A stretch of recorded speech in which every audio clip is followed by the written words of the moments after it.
Today, you can probably tell from the title of the video, this is a little different from our usual content. It's not like our usual gaming content. I mean, you can see the gaming footage in the background, but that's because, well, we're recording off of the PlayStation. That doesn't matter. Yeah. Anyways,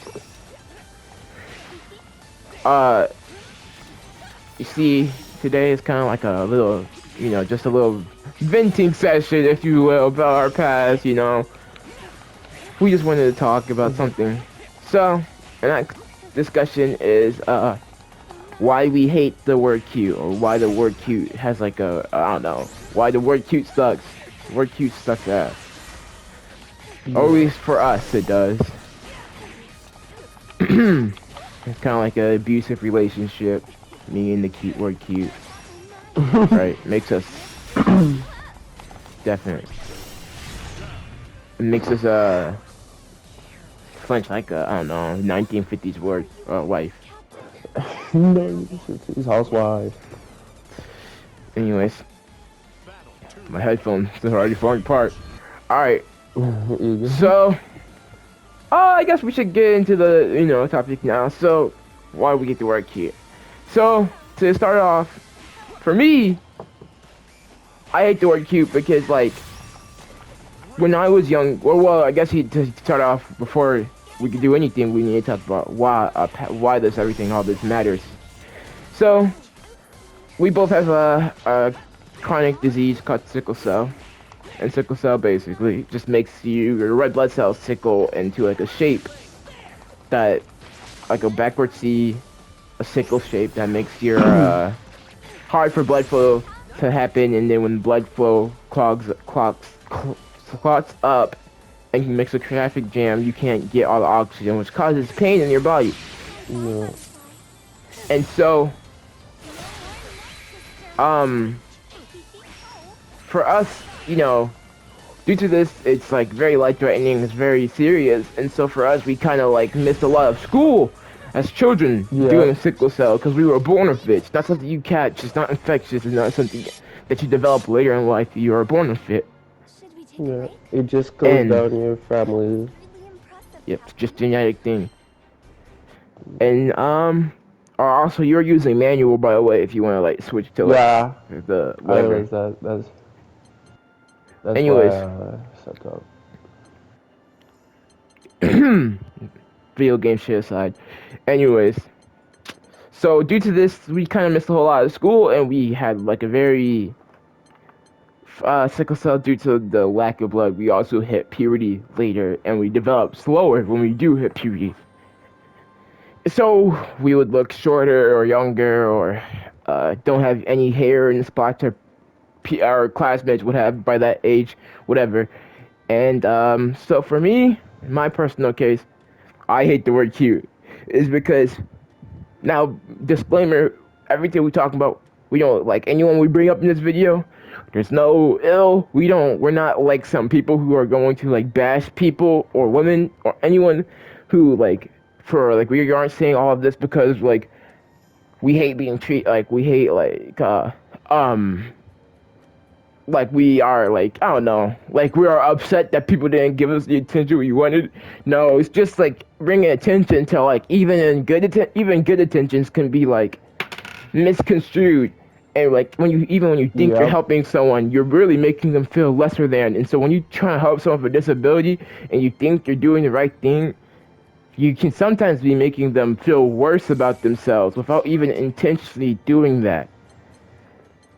Anyways, with all that being said, um let's get into the video. So for me, I, like I said, grip sickle cell. I had my sickle cell got really bad when I was about, it started getting progressively worse the moment I hit 5th grade. That was around the time I was getting bullied, and stress can make sickle cell your cell sickle worse, making your pain worse, making your health worse. So and when we were in the 6th grade, I was very short in stature. I was like 4'11". I had no, like I had a squeaker voice still. Didn't have any real friends at the time. I was still getting bullied, and I was also getting very sick in and out of the hospital. Sometimes I spent 3 weeks, months it possibly in the hospital, and I would need assistance getting around school sometimes. And due to all of these reasons, Yeah. there was this one. These were girls in my classroom who basically there was this one girl. For privacy's sake, I'll just call her Ava. Ava, Yeah. you know, she kind of decided to take pity on me, and like basically, she would always like, oh, say, oh Adam, you're so adorable, you're so cute, and you know, at first I took that like, oh yay, maybe she like likes me because she thinks I'm cute at the time, but no, there are two different like, there are two things, like cute really means two different things. Cute and cute, it has different connotations. Yeah. It has different meanings that people don't realize until like you're put in the position that makes you go, oh, she thinks I'm cute, but not cute. Yeah. And tone also matters in the way you say it. Yes, it does. And so, in my case, like I said, so this Ava was just basically she was I hold nothing against her, like I said before earlier. Like she was trying to do the best, like just trying to help a person, but like all of her attempts kind of made me feel lesser than. It made me feel like I was incapable of like having connections with people because of my disability. Like my disability itself wasn't like something you could. Like I'm just gonna be lonely forever. Like basically, it wasn't just Ava. There's other girls too. Basically, you know, even other girls beyond middle school or high school, they will call me cute, all of that stuff. But you know, they will always mean it in a way of puppy cute, little brother cute. And then, like I said, I'm not like little brother cute, puppy cute. Like shit you call cute when you don't like you call puppy cute as in it's adorable, as in like it's not, like it's lesser than you, I guess. But you call someone you actually have affection for cute, as in like you will call it like see if like you really could, like, I don't know. Like you can see them dating or anything. Yes. The best way to describe it is they're kind of infantilizing, you know the term infantilizing? I know, I don't think I'm saying it right, but infantilizing us, where we basically are babies, even though we are the same age as them at the different points this happened, even though we were the same age, they still treat us like we were children, because not only do we look like them, but we look like a child, but also because we were weaker than them, they just felt like, oh, we have to protect them, like it's like they're our mothers, like it was their duty to treat us like this. And when a girl you actually like, because I had a crush on Ava at first, so when a girl you actually like treats you like you're like a puppy, like an accessory to her, like y'all, oh yeah, we're cool, but we're not friends. Like it's kind of like we're here to be, or I'm here because it makes me, like, taking care of you makes me feel good about myself, and like I'm kind of like an accessory at some point to their entourage, to everyone else's group. Instead of like being part of the group and like being in part of the inside jokes, whereas you see them laughing, you know they have inside jokes, but you just can't participate in the inside jokes because you don't know, because you're not in there. Yes, and I will let you take up this next part before we get to the other segment. You can go ahead and say your piece.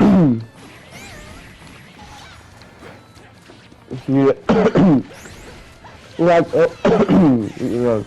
it's great that they want to help and all this stuff, but at some point it gets to a point where it stops where you're actually treating they start treating you like a person and start treating you like something they have to take care of and that you can't do anything about yourself. And if you do, they're like, no, don't worry about it. And they start treating you like a person, or respecting you like this, like they're the same age, and start treating you like a little child or a 2-year-old that can't do anything by themselves. Yeah, like, we're not babies.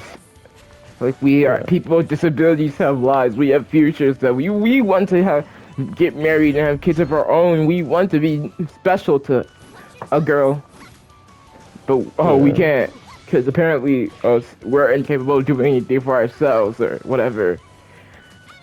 And Yeah. little do they know, like, what the fuck do they know about the disability that we go through? They act like they know, or people like Yeah. that will act like they know better than the person who's actually going through this thing Okay. and lived with it since they were a child and been taught to deal with it on through people who are way more qualified than a 16-year-old, 11-year-old Yeah. old girl Yeah. or boy. So shit. Even No, I'm now, not in.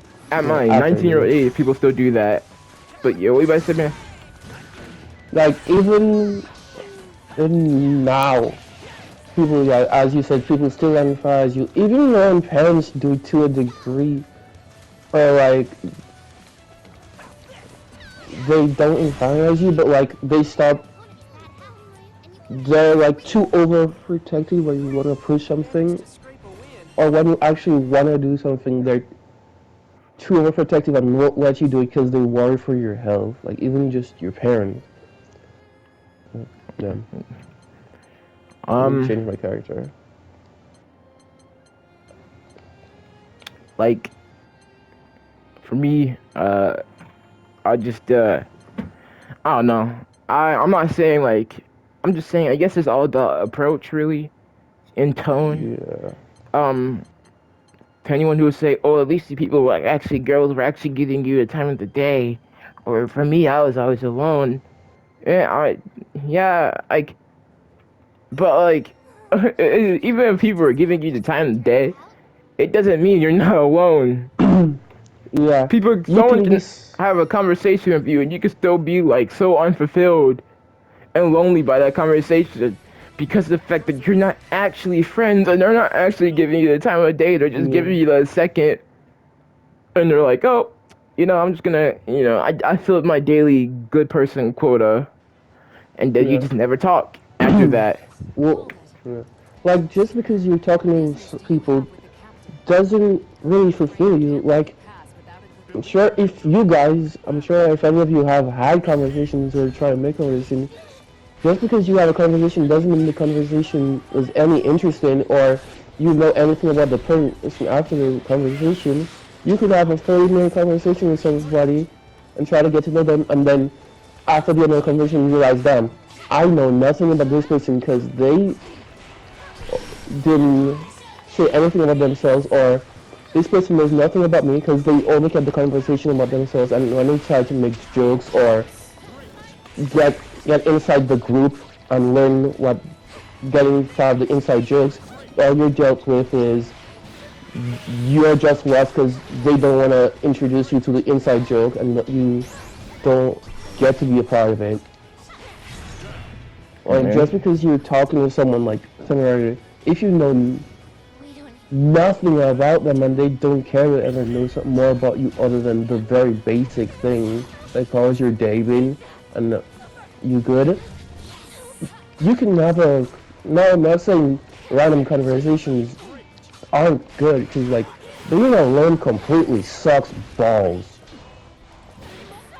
And we're not saying that just because they were there for it and they didn't. We still appreciate that we have people to talk to.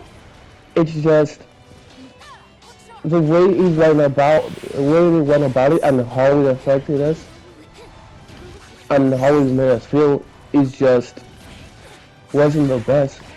Cause being alone as a child all yourself would be so agonizing.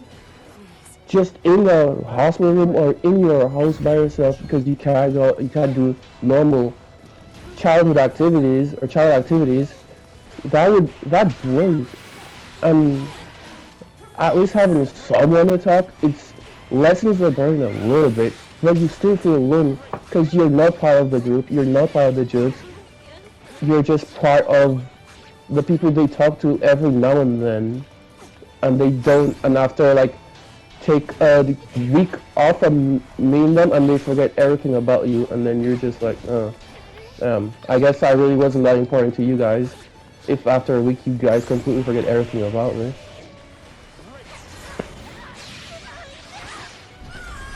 Oh, that's And amazing. um, back to like I guess the core of this is just that like at the end of the day, people disabilities are people, and that the main reason the word cute is just that I feel like the word cute, it just feels dehumanizing. Maybe if people had used it in the other way of like more of like an affectionate term rather than being a puppy, then it would feel less like that. But when all you go your entire life is basically everyone, not even just girls, but even your supposed friends or anyone really, even people you don't know, when all you go through is just people calling you basically a puppy or someone lesser than them, Yeah. Or then like, all you know is just that word, and that's when then you just get a horrible connection with that word, and you can't stand to hear it anymore. I would yeah, personally, and then it does like horrible things. So even when someone does mean it in like an affectionate way, you just don't have any. Like you all you do can assume is and that they mean the other way because oh shit, like yeah, because that's because all you're you so know. used to getting called it the other way, like well, someone calls their little sibling to you. You're so used to that you start thinking, no, they can't possibly mean like in an affectionate term, like romantic term. They just gotta probably mean the other way, like because you're so used to being the word being treated that way towards you that your mind just naturally goes there instead. You know. So guess so like we're not saying like you're not allowed to talk to people with disabilities or whatever. That's not the point of this. The point is that please be like conscientious because even when you think you're doing the good thing or being the good person, you may not be doing it for, well, A, the right reasons of genuinely wanting to help, or B, you may just be, while you do may want to genuinely help, you may be doing more harm than good. If you're Yeah, going to talk to them not because they have disabilities, but talk to them because you want to know them as a person. yeah. Because Treat them like an actual person. We are so much interesting than sickle cell, bro. I got sickle cell's the least interesting thing about me. I don't want people who know me solely for the nigga of a blood disorder. Right. And I Ooh, know yeah. people who feel similar like that. And I don't know. So yeah, that's kind of like the video where you kind of hitting Yeah. the maximum how long we're allowed to talk. So we will be closing the Yeah. video up to that now. But thanks for listening if you made it this far. Yeah. And If you have a guys good one. like more of this, we can do more of these. And yeah, have a good one. Have a good day, good afternoon, good night, or wherever you're from. And yeah.